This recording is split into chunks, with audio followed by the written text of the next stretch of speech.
13岁那年，我被一顶小轿子抬进了宫。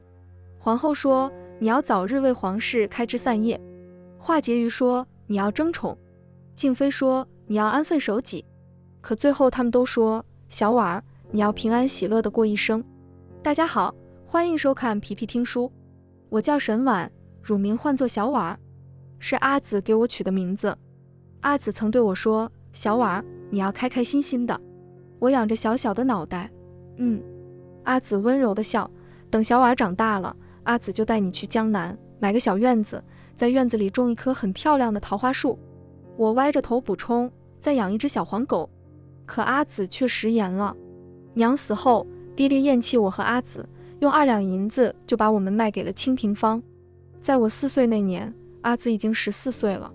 她生得极美，穿着红色的斗篷，在雪地里一站，比那怒放的腊梅还艳上几分。那时我还是个奶生生的小团子，天天跟在阿紫的屁股后面跑。阿紫最大的愿望便是有朝一日能赚够赎身的钱，然后带我去江南买个小院子，种一棵桃花树。赎身需要500两银子，阿紫这些年已经攒了200两。在清平坊，唯一对我和阿紫好的人便是李嬷嬷。李嬷嬷在清平坊负责洒扫，为人最是和善。许是李嬷嬷没有孩子的缘故，便把我和阿紫当成自己的女儿般疼爱。同年元宵节，阿紫凭一曲飞雪舞，惊艳四座，名动京城。鹅毛大雪纷纷扬扬地落下，阿紫光着脚，穿着薄如蝉翼的纱衣，翩翩起舞。我看直了眼睛，一眨也不舍得眨。此时的阿紫当真是那人间绝色，竟比那画册子上的嫦娥仙子还要美上几分。当晚，阿紫和我一起泡了澡，她用丝瓜瓤给我搓了灰，还用芍药味的皂子给我洗净了头发。我的脸蛋渐渐染上了红晕，昏昏欲睡。最后我被阿紫抱着上了床，窝在阿紫怀中睡着了。睡得香甜时，一阵吵闹声惊醒了我。我揉着眼睛起来，却看到一群人跪在地上，狭小的屋子里挤得满满登登。阿紫跪在最中间，她背对着我，我看不到她的脸。于是我唤她阿紫。阿紫扭过头看我，原本红润的面庞如今却白得像纸。她手中捧着一份明黄色的折子，要不是李嬷嬷扶着她，她几乎快要跪不住了。突然，一道尖细的声音在我耳边响起：圣旨已下，奴才恭迎淑妃娘娘回宫，闲杂人等速速退下。那嗓音又尖又细，像一条滑腻腻的毒蛇，丝丝拉拉的，让人头皮发麻。阿紫被几个穿藏蓝色衣袍的人拖着往外拉。突然他看向清平坊的掌柜，厉声斥道：薛红，要好好待沈满，让他念书习字，不可让他学武。阿紫又扭头看我，她双眼通红，泪水在眼眶中打转。小婉儿，阿紫的小婉儿，你要乖乖的，要开开心心的长大。我心中大惊，也不顾自己只穿着寝衣，连忙从床上蹦起来去抓阿紫的衣袖。身穿藏蓝色衣袍的人狠狠地掐了一下我胳膊内侧的嫩肉，我疼得哇哇直哭，下意识松开了阿紫。阿紫被他们推上了一顶明黄色的小轿，快速消失在我的视线中。阿紫，阿紫，我吓得大哭，急急去追那轿子，可那轿子却离我越来越远，直到我狼狈地摔倒在地上，那顶明黄色小轿再也看不到。李嬷嬷抱我回了屋，我把头埋在李嬷嬷的怀中，一直哭一直哭，怎么也止不住。我问李嬷嬷阿紫去哪里了，薛红却一脸凶狠地回答我：你阿紫不要你了，你阿紫成为了尊贵的淑妃娘娘，去宫里享福了，怎么会要你这个野种？我气得拿小拳头捶他，却被他狠狠地扇了一巴掌。我呸！小野种，晦气的东西，成日在清平坊白吃白喝，赶明我就把你发卖到窑子里去。我止住了哭声，死死盯着他。我要学跳舞。是的，我要同阿紫一般上台献舞，被宫里的人看中，入宫当娘娘。等我入宫找到阿紫，便和她一同去江南。薛红突然抚掌笑了，嘴角咧到了耳根。好好好，学学学，小祖宗，都依你。李嬷嬷大惊，偷偷劝我：小婉儿，你阿紫走时交代过，绝不能让你。我按住了李嬷嬷的手：李嬷嬷，我想阿紫，我要学好跳舞，才能去找阿紫。若是没有阿紫，小婉儿也不想活了。李嬷嬷红了眼睛，小婉儿，你怎么那么傻啊？我认真的学习基本功，每日坚持练武，从不喊累，从不叫苦。薛红很满意我的表现，在吃穿用度上从未克扣过我。阿紫入宫后就彻彻底底的消失了。我无数次托人去宫里打探，可打探的人却说宫里没有淑妃，更没有叫沈淑宁的女子。阿紫到底出什么事了？我心急如焚，却只能日复一日，年复一年干等着。转眼7年过去了，我也能如阿紫一般上台献舞了。如今的我模样越来越标致，身段也愈发窈窕。李嬷嬷给我梳妆时说我是她见过最美的女子。我歪着头，俏皮地看着温李嬷嬷，嬷嬷，我和阿紫比如何？李嬷嬷的眼神迷蒙起来，似是在回忆，半晌才笑着说，淑宁姑娘的容貌自然是1等1的好。我望着铜镜中那张与阿紫3分相似的脸，掐紧了手心。阿紫，等我。元宵节，大雪，我上台献舞。我口中含着绿色的腊梅，穿披淡绿色的羽纱，在脚腕上系满了叮咚作响的铃铛，光着脚于银装素裹的雪地中跳了一曲绿腰舞，出尽了风头。终于在这个大雪纷飞的夜里，我等到了。太监带着侍卫冲进了我的寝屋。我穿戴整齐，正襟危坐，对着为首的老太监微微一笑。来了啊！老太监露出错愕的神情，上下打量着我。我吸了口气，缓缓吐出一句话，公公，不知你可还记得淑妃沈淑宁？7年前也是在这间屋子，你带走了她。我迫切地想知道阿紫如何了，为什么这7年她一点消息都没有呢？我把一颗珍藏许久的夜明珠塞进老太监手里，定定瞧着她。老太监眼角的皱纹更深了，他眯起浑浊的眸子，笑了笑。深宫吃人，娘娘要找的人许是死了吧？他的声音阴恻恻的，宛如恶魔低语。我如遭雷击，瘫坐在地上，久久不能动弹。老太监用力架起我，笑得温和。到底死没死？娘娘进宫瞧瞧不就知道了。老奴以为娘娘是个聪明人。我稳下心神，接了旨，公公，我要带我的嬷嬷一同入宫。老太监打量了一下李嬷嬷，沉吟半晌，又掂了掂手中的夜明珠，终是点了头。我带着李嬷嬷坐上了那顶明黄色的精致小轿。不知为何，小轿行得很慢，可他在带走我阿紫的那天夜里又行得很快。我莫名兴奋起来，脸蛋被烧得滚烫，心也突突地跳。许是离阿紫越来越近的缘故吧。我想要成为宫里的娘娘，须得先验身。验身的老嬷嬷让我脱掉裤子，我瞪大眼睛，有些羞涩，扭扭捏捏的不肯脱，结果被她一把扒了下来。老嬷嬷把我推到火盆前，不停地用烟熏我的鼻子，我有些忍受不了，一连打了好几个喷嚏。老嬷嬷睁大了眼睛，紧紧盯着火盆，见火盆中的灰屑纹丝未动，她才满意的点点头。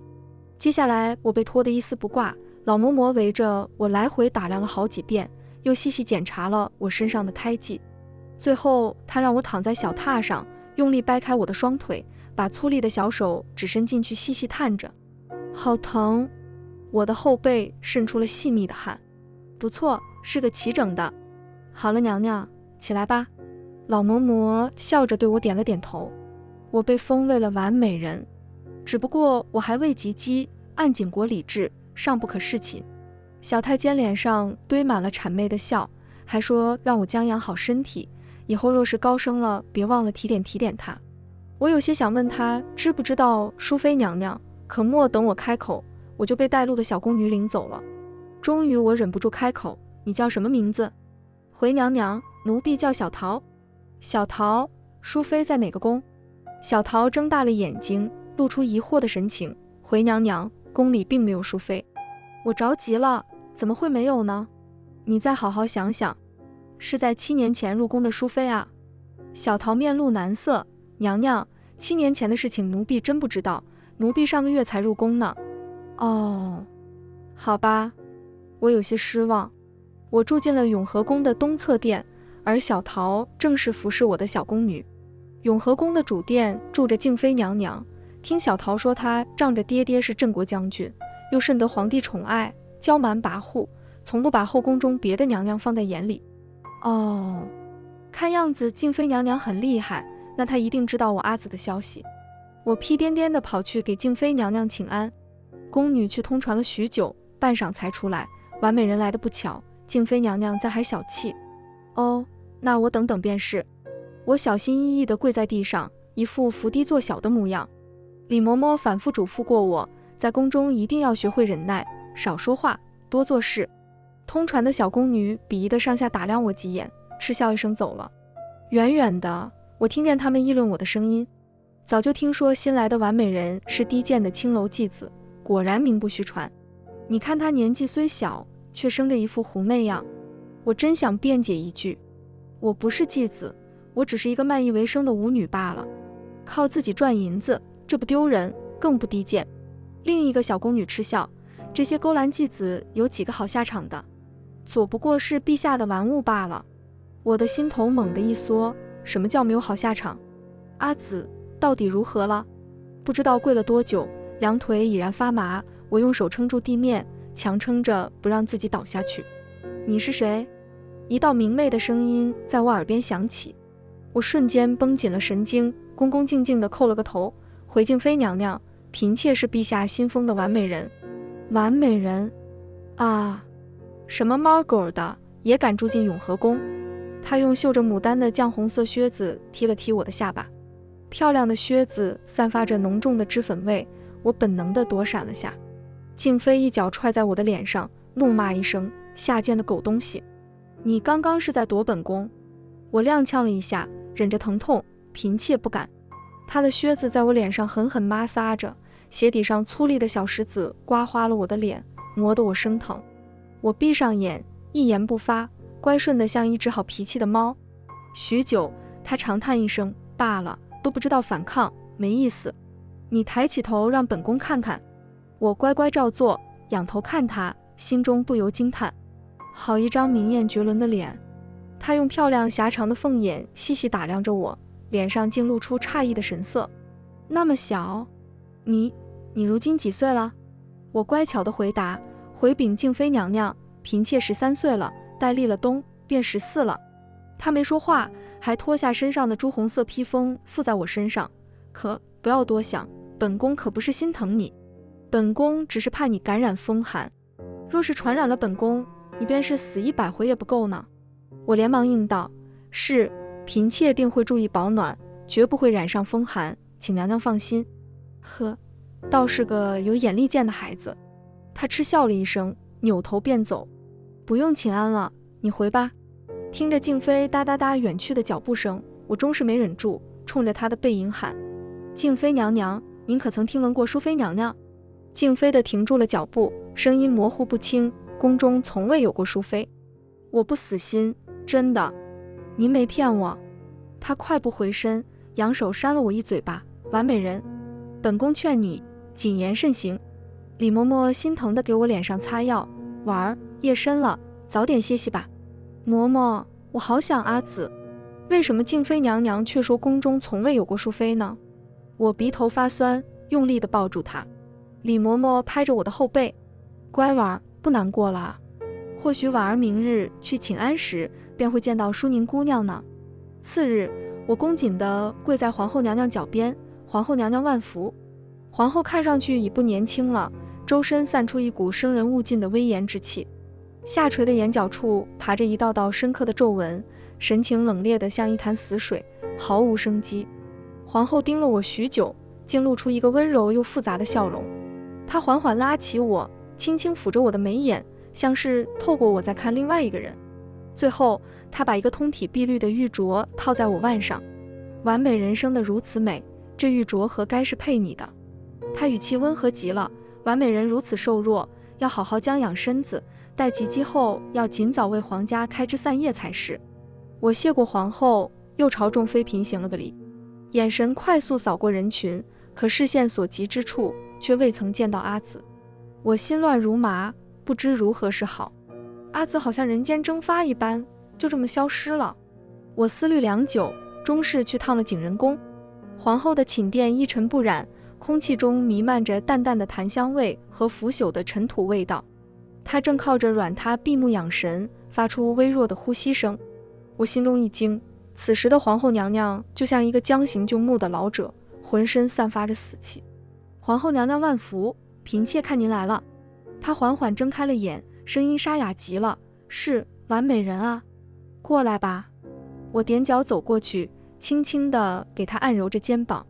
她温和地笑了，没想到你小小年纪竟会按摩。我小心翼翼地试探，回皇后娘娘，嫔妾自幼便给阿紫按摩，她总练武，一身的淤青。皇后的肩膀有些僵硬，眉头机不可察地皱了起来。哦，是吗？那本宫真是有福了。接下来便是长久的沉默。在我想找个话题打破这份沉默时，皇后开了口：你啊，日后只要安分守己，本宫会护着你的。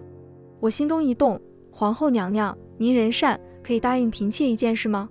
她眉目舒展了开来。何事？我诚恳道：皇后娘娘，嫔妾想向您打听个人。何人？她的眼睛眯了起来，嘴角的笑容逐渐隐去。我大着胆子，不知皇后娘娘可否听说过淑妃？沈淑宁，在7年前入宫的舞娘。我紧紧盯着皇后娘娘，不想错过她任何一丝表情变化。她脸色沉了下来，继而升腾起强烈的怒意。啪一声，我被她狠狠扇了一巴掌，尖锐的护甲划过，我的脸颊瞬间凸起了一道道血痕，血液顺着我的脸颊滴滴答答流下，殷红了我糯白色的衣裙。淑妃，是你什么人？我急声。淑妃是嫔妾的阿紫。皇后的声音粗嘎极了。完美人，若是你还爱惜你这条小命，就该安分守己，不要再打听关于淑妃的任何事了。我心头突突的跳，为何？嫔妾不在乎生死，嫔妾只想要阿紫。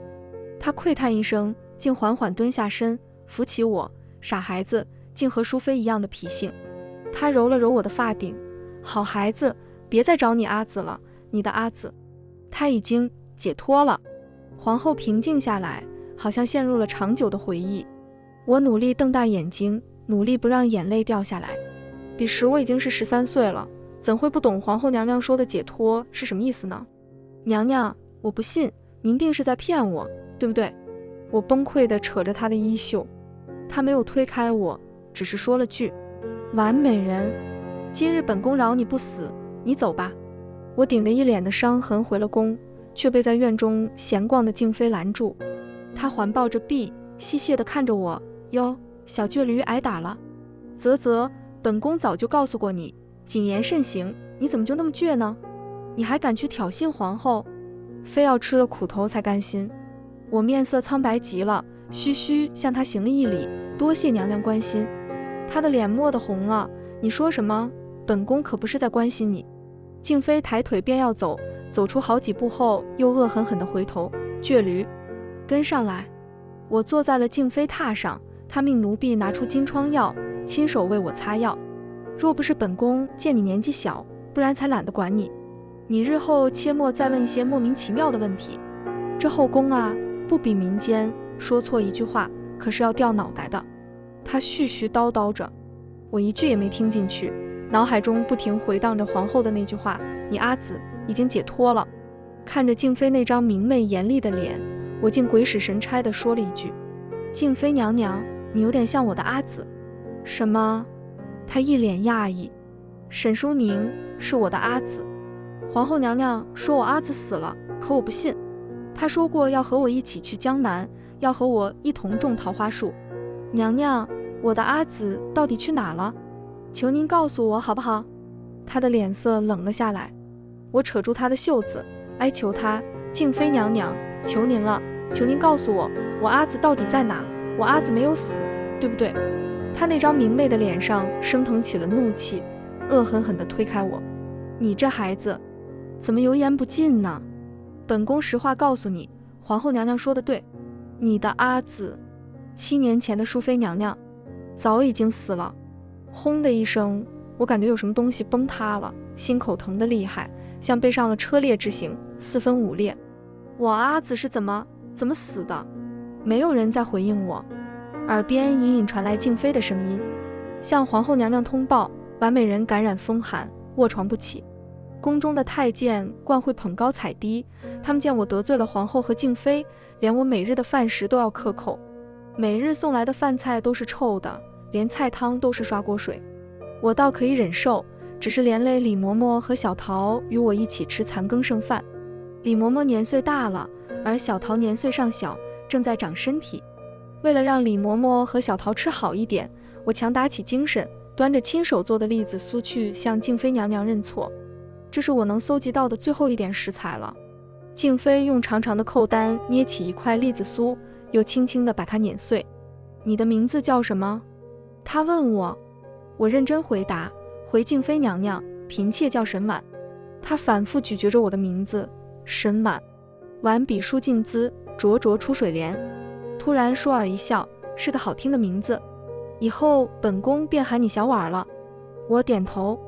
小婉，我是该说你单纯呢，还是该说你傻呢？我疑惑。栗子酥的碎屑纷纷扬扬地洒落下来，像纷纷扬扬的鹅毛大雪，让我想到了4岁那年，阿紫光着脚在雪中跳舞的场景。小婉，你记住，在这宫里不能吃别人给的东西，即使是本宫赏的也不行。我心中一惊，连忙跪下。小婉绝无害娘娘之心。她的语气竟温和下来。本宫知道，本宫知道，小婉是个善良的孩子。本宫也知道，小婉很想阿紫。你的阿紫是解脱了，是去过好日子了。小婉不要伤心太久了，小婉要开心起来。我仰起头，大睁着眼睛，忍着不让眼泪流出来。她俯身怜爱地摸了摸我的乌发，长叹一声：可怜的小婉呀，终究是个只有13岁尚未及笄的孩子。话音未落，皇帝来了。这是我第一次见到我名义上的夫君，亦是95至尊的景国皇帝。他看起来约莫30岁左右的年纪，眉目如剑，那双眼睛如鹰隼一般凌厉摄人。我心中胆寒，连忙跪地行礼，臣妾参见皇上。他寒烈的眼光快速在我身上打量了一圈，眼底浮现出一股淡淡的情欲。我心中一颤，静妃不着痕迹地把我掩在身后，挡住了她的视线。我连忙把头埋得低低的，她却像没看见我一般，拉起静妃的手寒暄：爱妃近日可好？朕近日忙得紧，今日总算抽出空来看你。静妃大胆地坐在皇帝怀里，笑容明艳：陛下那么久不来，臣妾还以为陛下忘了我呢。皇帝笑得细细，一把捏住了静妃的下巴，另一只手则在静妃的腰间摩挲着。我羞得满脸通红，把头埋得更低了。突然，我被皇帝一脚踹倒在地。这便是户部尚书那老东西给我送来的完美人。静妃应道：回陛下，正是。他莫是不老糊涂了，竟送来一个毛都没长齐的小屁孩，只叫朕干着急。静妃身形一晃，神色却镇定：陛下，左不过是个尚未及笄的小屁孩罢了，您喜欢他，再等等便是，值得您发那么大脾气。好饭不怕晚是不是？这不，臣妾正调教他呢，让您撞见了，碍了您的眼。他毫不留情地踹了我一脚：小贱蹄子，还不快滚！我连滚带爬地逃了出去。皇帝身上阴质的压迫感让我喘不过气来。我消沉了好久，我整夜的难以入眠，在短暂的睡梦中，全是阿紫那张极美的面孔。有时我会梦见阿紫牵起我的小手，温柔地说：小婉，阿紫攒够银子了，我们可以去江南了。有时我会梦见7年前的那个夜里，阿紫光脚拉着我的手在雪地里奔逃。小婉，阿紫这就带你走，永远都不回来。有时我会梦见阿紫穿着繁复华丽的衣裙，戴着金灿灿且沉重的头冠，一步一步向我走来。可等她走近时，她眼中竟汩汩流出2行血泪。有时我还会梦见阿紫变成了一只被折断翅膀的金丝雀，小小的金丝雀拼命地往外飞，撞得头破血流，却始终飞不过那道深深的宫墙。阿紫，我惊声尖叫。李嬷嬷眼圈发红，把我拥在怀里：小婉不怕，嬷嬷在。嬷嬷，阿紫说过要带我去江南，还要在小院里种一棵桃花树。李嬷嬷的眼泪打湿了我的手心：是，到时候嬷嬷和你们一起去江南，一起种桃花树。我语结颤抖，眼泪止不住地往下淌。静妃大概是看我整日郁郁寡欢，竟破天荒地来看望我好几次。她面上总是一副傲娇的神情，却总是做着一些对我好的事。她嘴上对我说我不准吃别人给的点心，却让丫鬟送给我一些香香甜甜的漂亮糕点，还同我说只能吃她给的糕点。她会隔三差五的让宫女给我带一些新奇小玩意儿。拿着手中的拨浪鼓，我哭笑不得，我都13岁了，不是小孩子了呀。想了想，我还是该去感谢她的。在我谢过她后，她又一脸傲娇地说：哼，本宫送你这些只是嫌你烦，你成日哭哭啼啼的，影响本宫入眠，你可不要多想。哦，我点头。小婉儿，你若是嫌成日无事可做，就去玩那些小玩意儿。我张大嘴巴，啊，静妃娘娘，您送的那些小玩意儿是男孩子玩的。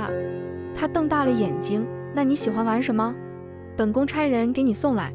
后来我和静妃、小桃、李嬷嬷在永和宫跳起了橡皮筋，静妃咯咯直笑，小婉儿，跳皮筋好有意思，民间的女孩还玩什么啊？我挠了挠头，过家家，亦或是跳房子吧。跳房子，如何玩的？静妃一脸期待地看着我，看着她明媚的笑脸，我心中说不出的难过。静妃如今也只是个19岁的女孩啊，而我的阿紫，如果还活着的话，如今也才21岁。静妃还告诉我，她的大名叫苏静玉，是她娘亲给她取的，她喜欢得紧。可自从入宫后，她好像永远地失去了这个名字，再没人记得她叫苏静玉。她温柔地抚摸我的头，像摸一个乖顺的小奶猫。小婉儿，你不是很想你姐姐吗？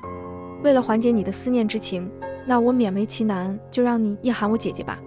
从今以后，我也是你的姐姐。作为你的姐姐，以后我就勉为其难地护着你吧。我仰头看她，有些不可思议。你也是我的姐姐？那你会带我去江南居住吗？会在小院里种一棵桃花树吗？会养一条小黄狗吗？静妃似是被我问懵了，明艳的面孔上竟出现了迷惑的神情，最终坚定地点了点头。她搂住了我的肩膀，爽朗地说：何止种一棵桃花树，本宫会给小婉儿种一片桃花林；何止养一只小黄狗，本宫给小婉儿养一群小狗，花的、黑的、白的，再把西洋上贡的狮子狗都给小婉儿弄来。我开心地笑了，还有点想掉眼泪。可好日子并没有过太久，不日便传来一个糟糕的消息：皇后娘娘崩了，自缢而亡。她用3尺白绫吊死了自己。有传闻说是皇后娘娘母家失了势，也有传闻是与皇帝夫妻20载，却生不出龙种，大臣们纷纷弹劾她德不配位，请求废后。还有传闻是皇后娘娘年老色衰，被皇帝所厌弃。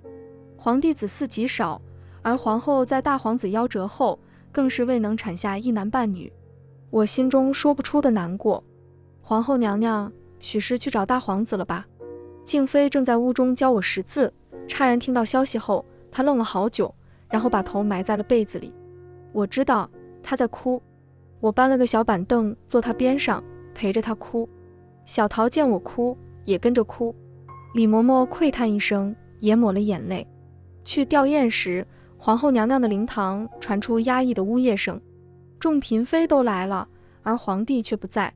他们用手帕掩着面孔，发出克制的悲泣声。他们或许在哭皇后的突然离世，或许在哭帝王的薄情寡义，或许更多的是在哭自己，在哭深宫女子的身不由己。我想，静妃的2只眼睛像小兔子，红红的，鼓鼓的。小婉儿，你知道吗？其实后宫女子的命早就不属于自己了。我如鲠在喉。静妃娘娘，这宫里一点都不好。阿紫走了，皇后娘娘走了，这宫里一点都不好。静妃突然抱住了我，小婉儿，姐姐送你出宫好不好？姐姐想办法，姐姐一定想办法送你出去。你本就不属于这里，你该属于那广阔的天地，属于那辽阔无际的草原，属于那烟雨朦胧的江南。小婉儿不该在这里的。我摇了摇头，小婉儿哪儿也不去。想去江南吗？自然是想的，但我舍不得，舍不得让阿紫，也有点舍不得让静妃一个人留在这孤独的宫里。去独自熬过这漫长而痛苦的一生。我心中难受极了，眼泪控制不住吧嗒吧嗒的掉。静飞拉起我的手，小婉，不哭，你还有我。突然她眼嘴干呕起来，我急忙拍着她的背，娘娘，你没事吧？静飞怀孕了，已经3月有余，她日渐丰腴，身子也一天比一天重。我摸上她圆鼓鼓的肚皮，惊讶道，这里面是有小宝宝吗？她的眼睛弯了起来，像月牙儿一样，是啊，是有个漂亮的小宝宝。我们小婉呀，也要做姨娘了呢。我有些不可思议，我要做姨娘了。静飞的肚子突然顶了一下我的手，我更加不可思议了，对着静飞的肚子喊，小宝宝，听见没有？我叫小婉，是你的姨娘哦。那圆滚滚的肚皮竟又顶了我一下。静飞乐不可支，小婉，看样子小宝宝很喜欢你。我的脸一下红了，用嘴巴凑近静飞的肚皮，小宝宝，姨娘也很喜欢你，你可要乖乖的，不要折腾你娘亲哦。静飞娘娘，你想要小公主还是小皇子？我好奇地问。静飞给我梳头的手顿了一下，若是个小皇子便好了。为何？娘娘不喜欢公主吗？我鼓起了嘴。她的声音极轻，傻娃儿，姐姐怎会不喜欢？我没再追问，只是乖顺地把头靠在静飞腿上，让她帮我掏耳朵。在很小的时候，阿紫也是这样帮我掏耳朵的。好想阿紫。小婉，待你及笄后就该侍寝了，在你及笄前，姐姐会想法子把你送出宫去，你走得远远的，再也不要回来了。我乖乖地翻了个身，露出了右边的耳朵。娘娘，我是不是再也见不到阿紫了？隔了许久，静飞才开口，小婉，你记着，在这宫中死并不可怕，你阿紫她定是去过好日子了，过很好很好的日子。她呀，投胎到了江南的农户家中，住在漂亮的小院子里，还种了棵桃花树，养只小黄狗。我温热的眼泪流了下来，浸湿了静飞的衣裙。娘娘，是陛下杀了阿紫吗？我问。静飞苦笑，过了良久才道，或许吧。陛下的宠爱是蜜糖，亦是砒霜啊。我沉默了许久才开口，娘娘，我阿紫埋在哪里了？小婉儿想阿紫，想给阿紫上炷香，阿紫一个人这么多年太可怜了。静飞心疼地揉了揉我的头发，哎，那小婉儿答应姐姐要尽快离开皇宫。我瞧了瞧静飞的肚子，娘娘，等小皇子平安出生了，我便离开。静飞带我和李嬷嬷来了冷宫，看着黑漆漆且破旧不堪的宫门，我有些打怵。许是察觉到了我的不安，静飞握紧了我的手，小婉害怕吗？我深呼了一口气，我不怕的。冷宫里关着许多披头散发的女子，见到我们，她们竟一窝蜂地冲了上来。我心中一惊，连忙和李嬷嬷把静飞护在身后。女人们吵吵嚷嚷着，皇上，求您疼臣妾。陛下，您看臣妾今日美不美啊？一个面黄肌瘦的女人怀中抱着一个破破烂烂的枕头。陛下快看啊，这是我们的皇儿，您看她白白胖胖的，长得和您多像啊。我心中害怕，娘娘小心。静飞轻轻拍了拍我的肩膀，示意无事，并熟练地把带来的糕点分给他们。小婉，莫怕，他们不会伤害我们，都是些命苦的女子罢了。看着他们狼吞虎咽的样子，许是很久都没吃过东西了。我鼻头发酸，娘娘，你带我来这里，是不是因为我阿紫生前也住在这里？静飞点头，那年我刚入宫，只见过你阿紫一面，没多久她就被关进了冷宫。我胸口堵得难受，感觉整个胸腔都要爆开了。娘娘，我能去阿紫的屋子里瞧瞧吗？她领着我到了一间破旧的屋子前。小婉儿，你阿紫曾在这儿住过数日。屋子里散发出潮湿的霉味，蟑螂稀稀疏疏的满地乱爬，不小心踩上去，发出满地爆浆的咯吱声。屋内没有窗户，甚至连张床榻都没有，只胡乱铺了几张发霉的草席。突然，从黑暗中猛地钻出一个臭熏熏的怪物，紧紧抱住了我。静飞大惊失色，何人？快放手！那怪物被李嬷嬷拉开，摔在地上，露出了脏兮兮的五官，竟是个面容清秀姣好的女子。静飞震惊极了，话结语，你竟还活着？那女子朝静妃温婉地笑了笑，转而看向我。你是沈婉吗？你是小婉吗？她的声音极其沙哑，像一个破了的风箱。我瞪大了眼睛，我是小婉，你识得我？她的眼角竟流出了血泪，拍掌大笑。阿宁说的果然没错，你这个傻孩子果然来了。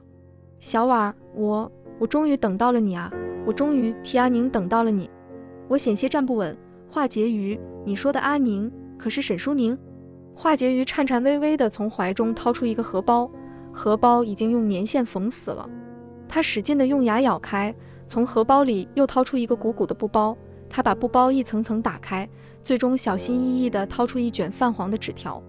你是沈婉？她又问了我一遍。我的眼泪扑簌簌地落下。我是沈婉。她颤巍巍地把纸条递给我。沈婉，你阿紫让我把这卷纸条亲手交给你。我艰难地接过那卷纸条，重重地跪了下去。华婕妤大恩大德，沈婉永世也不敢忘。她原本灰败的脸上，此时竟泛起莹润的光。沈婉，我的名字叫南华，麻烦你替我记住这个名字。我叩拜到底，允诺。沈婉记住了。华婕妤说，她曾与阿紫是最要好的姐妹。阿紫比她早1年入宫，在她入宫时，阿紫甚得陛下宠爱，风光无限。阿紫很温柔，对后宫每个姐妹都很好。华婕妤被人陷害，是阿紫在陛下面前求情，才保了她一条命。从此，华婕妤和阿紫在这深宫中相互依偎，相互扶持。后来阿紫有孕，陛下高兴极了，便举宫庆祝，还说等阿紫顺利诞下皇儿就封为贵妃。在宫宴上，皇后突然指认阿紫肚子里的孩子是裴太医的，不仅言之凿凿，还有数个丫鬟做人证。陛下勃然大怒，勒令搜宫。结果不仅从裴太医的被褥中翻出了阿紫的绯色肚兜，还在阿紫的枕下翻出了裴太医的亵裤，证据确凿。陛下气得发疯，竟下令当众剖腹，取出阿紫肚子中的孩子，滴血验亲。众目睽睽之下，阿紫肚子中的孩子与陛下的血竟然不能融合，于是那孩子当即被皇帝亲手摔死，而阿紫也被打入了冷宫。在华婕妤去冷宫看望阿紫时，阿紫便把这卷纸条交给了他，并嘱托华婕妤一定要把这卷纸条亲手交给他的妹妹沈婉。华婕妤很疑惑，阿宁，你是如何笃定你妹妹一定会入宫？她现在只是个9岁的孩子啊。阿紫露出一丝苦笑，长姐如母，我又怎会不了解自己的孩子？小婉这个傻孩子，她一定会来找我。只不过这深宫哪里是她待的地方呢？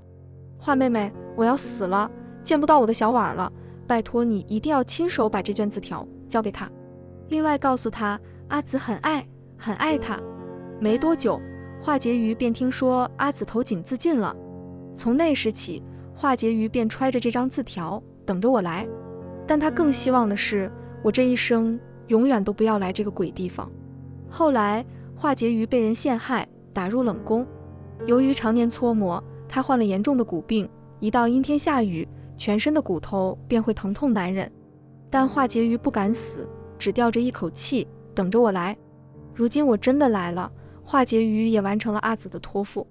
我窝在李嬷嬷的怀中，哭得上气不接下气，静妃也捂着嘴掉眼泪。华婕妤踉踉跄跄地带着我来到一口枯井前。景丰17年，淑妃携其王子投于冷宫枯井，静妃让随行的太监把枯井中的尸骨打捞上来，可枯井中的尸骨却远远不止一具。枯井中的尸骨堆积如山，它们密密麻麻，层层叠叠地堆放在一起，散发出腐臭的味道。而我却在那一堆尸骨中看到一只碧绿的玉戒子，那玉戒子还是阿娘送给阿紫的生辰礼物。我把玉戒子紧紧攥在手心里，拉住静妃的手，静妃娘娘，你身子不便，我们快些回宫吧。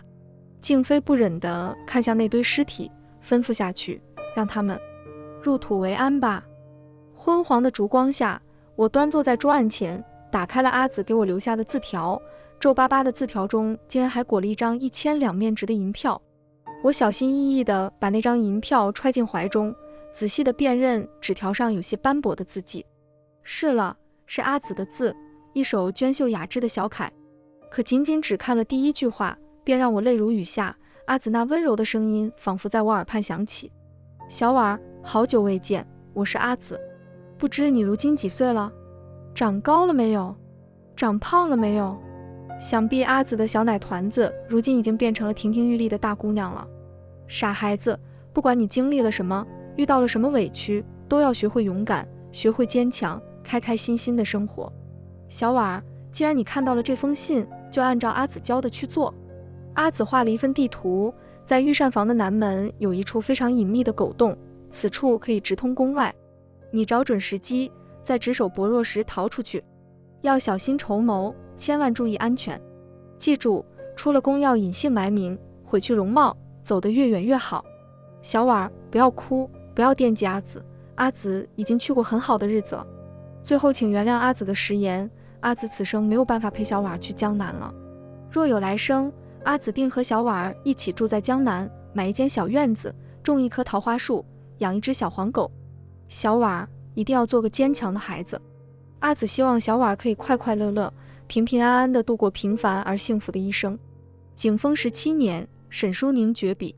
阿紫，好痛，好痛啊，痛得我连眼泪都哭不出来。我麻木地张着嘴，喉咙发紧，发不出任何一个音节。手中的纸条被我攥紧，又小心翼翼地把它铺整齐，珍惜地藏在胸口。烛光摇曳，隐约中听到外面传来嘈杂的呼喊声。我心中一惊，是静妃。静妃早产了，永和宫乱了套。一盆盆红彤彤的血水，带血的剪刀，滚烫的开水和静妃的歇斯底里的哀嚎声。我冲进产房，握紧了静妃的手。娘娘，坚持住，疼的话就掐我的手。产婆急得大叫：静妃娘娘，求您用力啊，使劲啊，深呼吸，快，用力，用力。已经看到头了。汗水打湿了静妃的衣衫，她死死咬着毛巾，双眼满是血丝，整个眼球像是要爆出来。不知过了多久，伴随着静妃一声凄厉的嚎叫声，产婆惊呼：出来了，出来了！产婆抱着一个青紫的小人，嘀咕着：这孩子怎么不哭呢？说罢，竟不由分说地抽了那小人2个巴掌。哇哇！那小人似是吃痛，竟哇哇哭了起来。顿时，所有人都欢呼起来：哭了，哭了！静妃泄了力，虚弱地问：嬷嬷，是男孩还是女孩？嬷嬷的笑容有些勉强，却还是笑着答：回静妃娘娘，是个漂亮的小公主。静妃眼里的光瞬间暗淡了，却还是伸手接过孩子。是娘的小公主，是娘的小公主啊！她的声音异常温柔。可随即她又哀嚎一声，浑身抽搐起来。产婆大惊：娘娘快躺下，您肚子里还有一个。用力啊，娘娘，再坚持下就好了。见静妃脸色苍白，我连忙把千年人参放入她口中，让她含着。静妃娘娘，加油啊！我焦急地大喊。她疼得说不出话，只用力地回握我的手。伴随着一阵响亮的啼哭，一个紫红色的小团子被产婆抱在了怀中。娘娘，您看啊，是个小皇子，可喜可贺。您生了双胎，生了一对龙凤胎。我好奇地凑上去看那对小人，浑身毛乎乎的，皮肤紫红紫红的。男孩紧紧闭着双眼，哇哇大哭；女孩则睁着葡萄似的大眼睛，对着我咯咯直笑。静妃此时虚弱极了，面上却挂着欣慰的微笑。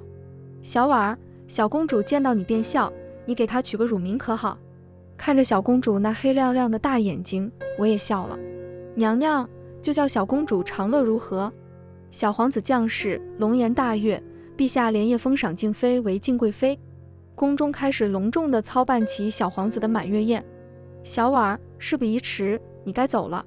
静妃头上绑着明黄色的布条，靠在软榻上，絮絮叨叨着：待你及笄后，你的名字就会出现在绿头牌上，若是陛下召你侍寝，再想走可难了。小皇子满月宴来宾很多，那日的守备大都集中在宫内，是你逃走的好时机。静妃命丫鬟把一个小包裹交给我：小婉儿，这是你出宫所需的银票和金银细软，姐姐已经替你打点好了，千万拿好了，别弄丢了。我接过包裹，故作轻松地点点头：静妃娘娘，小婉儿要走了，您自己要多保重。小婉会过得很好，您不要担心我。反而是您要记得不能贪凉，您刚生完孩子，身子骨弱，若是进了寒气就不好了。若是您觉得无聊了，就喊上小桃和豆蔻一起玩跳皮筋、跳房子也行，我已经把他们几个都教会了。说着说着，我的眼泪竟然不争气地掉了下来。静妃伸手理了理我鬓角的碎发，声音温柔极了：小婉儿真是个好孩子。小婉儿，你能喊本宫一声姐姐吗？她声音软软的，像极了祈求。我吸了吸鼻子，静妃，姐姐。她摇摇头，无奈道：小婉儿，早就跟你说了，本宫的名字叫苏静玉。我不受控制地抽噎起来，姐姐，静玉姐姐。哎，静妃开心地笑了，把我拉进了她怀中。小婉啊，小婉，真是本宫的傻妹妹。她替我擦干了眼泪，认真地看着我。小婉，你能帮姐姐一个忙吗？她脸上泛起了慈爱的光芒。姐姐把长乐交给你，你带她走吧，走得远远的，一辈子都不要回来了。我不解，为何？长乐可是金尊玉贵的小公主，是姐姐的亲生女儿，跟着小婉儿过苦日子，怕是委屈了她。静妃苦笑，景国公主看似金枝玉叶，其实只是笼中鸟雀罢了。她们会如金丝雀一般度过幼年，在及笄后会被陛下当成筹码送去和亲，她们会远嫁到蛮夷之地，然后在苦寒中被折磨致死，终其一生都是皇权的牺牲品罢了。本宫希望长乐可以如她的名字一般，长长久久的快乐，即使做个平凡的民间女孩，也是自由自在的。小婉儿，姐姐求你了，带她走吧。我握紧静妃的手，语气坚定，小婉儿定不负静玉姐姐所托。华婕妤的身子一直都不见好，为了照顾她，我把她偷偷带到了永和宫养身子。可冷宫的阴气早已侵蚀透了她的骨血，听太医说，华婕妤行走时会疼痛难忍，只有坐下或躺下时才能缓解疼痛。可华婕妤并不以为意，她每日都坐在桌前专心致志地作画，还常常鼓捣着一些胭脂和丹青。华姐姐，你在画什么呢？我笑盈盈地坐在她边上，不由分说地塞给她一个汤婆子。可我却惊奇地发现，华婕妤画像中的女孩竟是我。华姐姐，你画的是我？她喜笑颜开，是了。小婉，快坐好，让姐姐给你画一张肖像，以后你走了，姐姐想你了，还能拿出来看看。这还是第一次有人给我画像呢。我换上最漂亮的裙子，插上我最喜欢的簪子，正襟危坐，直到听华婕妤说画好了，我才欢欣地跑过去看。好美啊，华姐姐，我有这么美吗？她弯起眉眼，宠溺地笑了笑。那当然，小婉儿是极美极美的小姑娘呀。我有些可惜地摸上自己的脸，可惜我出宫后这副容貌就要毁去了。不用。她窸窸窣窣地从桌案下掏出一张脸皮递给了我。小婉儿戴上试试。我吓了一跳，惊呼一声：啊，这是人的脸皮。她笑得前仰后合：傻孩子，这是姐姐画的，你快戴上看看合不合适。哦，我戴上了面皮，瞧着镜中的自己，麻子脸，单眼皮，厚嘴唇，眼神却是黑润润，清清澈澈的。华姐姐，想不到你还有这本事。她有些得意，那是自然，姐姐自小便最喜欢画画了。小婉出宫后不必毁去容貌，日后带着这副脸皮示人就好。姐姐给小婉和长乐公主准备了好多张脸皮，足够你们用一辈子了。我心中感动，抱住了她。华姐姐，谢谢你。她捏了一下我的脸蛋，打趣道：那你亲我一口。我瞪大了眼睛，有些害羞，却还是对着华婕妤的脸亲了一口。哎呀，你还真亲啊，都是口水。她笑着推开我。华婕妤的笑容灿烂明亮，照亮了我的眼，我也情不自禁笑了起来。她的声音不再沙哑，而是变得清甜悦耳。小婉，你只要过得幸福快乐，便是对我最大的感谢了。终于等到了小皇子满月宴这一天，和宫欢庆，觥筹交错，热闹非凡。是时候了。我换上太监服，戴上华婕妤给我的人脸面具，把长乐放在装菜的竹篮里，摸索着去了那处狗洞。身边的小宫女们来来往往，耳边还不时传来宫宴上的丝足奏乐之声。长乐许是被吵到了，竟发出一声响亮的啼哭。我暗叫不好，但幸而震耳欲聋的烟花声盖过了长乐的哭闹声。我压低帽檐，和手中端着精致食物的太监们擦身而过。嘿，快点，御膳房正缺人手呢。有人催促我，我捏着嗓子加快了脚步。哎，来了来了，小的这边来了。风声呼啸，不远处传来了阵阵骚动。我心中警觉，竖起了耳朵听着。宫女们大呼小叫，不好了，不好了！永和宫的完美人在这大喜日子自缢了，真是顶顶晦气的。陛下龙颜大怒，说要把完美人的尸身丢出去喂狗呢。这完美人还尚未成宠，竟如此想不开，不知是受了什么委屈。我脑中轰鸣，仿佛被一声惊雷击中，差点把装长乐的篮子摔在地上。永和宫的完美人自缢？哪里来的完美人？我冷汗淋漓，险些跌坐在地上，脑海中浮现出华洁瑜那张苍白又秀美的脸，她正温和地冲着我笑。小婉，我终于等到了你啊！我终于替阿宁等到了你。小婉，快坐好，让姐姐给你画一张肖像，以后你走了，姐姐想你了，还能拿出来看看。那当然，小婉是极美极美的小姑娘呀。哎呀，你还真亲啊，都是口水。小婉，你只要过得幸福快乐，便是对我最大的感谢了。我加快了脚步，小跑了起来，寒风凛冽，眼泪竟割破了我的脸颊。疼，好疼啊！李嬷嬷佝偻着身子，正在狗洞前等我。她变得更老了，满头的白发晃花了我的眼睛。小婉，快！她着急地冲我招手。我仓皇而决绝地钻进了狗洞，又情不自禁地回过头，深深看了一眼朱红色的宫墙。再见了，静玉姐姐。再见了，华姐姐。再见了，阿紫。小婉真的走了。不知是不是我眼花了，在那朱红色的宫墙边上，我竟然看到了静妃那张明媚严厉的脸。她正温柔地对着我笑，脸上还挂着2行清泪。哼，本宫送你这些只是嫌你烦。啧，本宫早就告诉过你，谨言慎行，你怎么就那么倔呢？真是个倔驴。可怜的小婉呀，终究是个只有13岁尚未及笄的孩子。小婉，跳皮筋好有意思。民间的女孩还玩什么啊？从今以后我也是你的姐姐，作为你的姐姐，以后我就勉为其难地护着你吧。我们小婉呀也要做姨娘了呢。我和李嬷嬷一刻也不敢停下，我们或坐马车，或坐船，或步行。大抵3个月后，我们终于来到了一处山清水秀的小村庄。长乐窝在我怀里，手中拿着一支开得正盛的桃花，瞪着一双黑溜溜的大眼睛，咯咯直笑。我用力地深吸了一口刚下过雨还夹杂着泥土芬芳的空气，喃喃道：嬷嬷，这便是阿紫说的江南吗？好美啊！嬷嬷倚着拐杖，笑着应我：大抵是了吧。江南的春日可真好啊！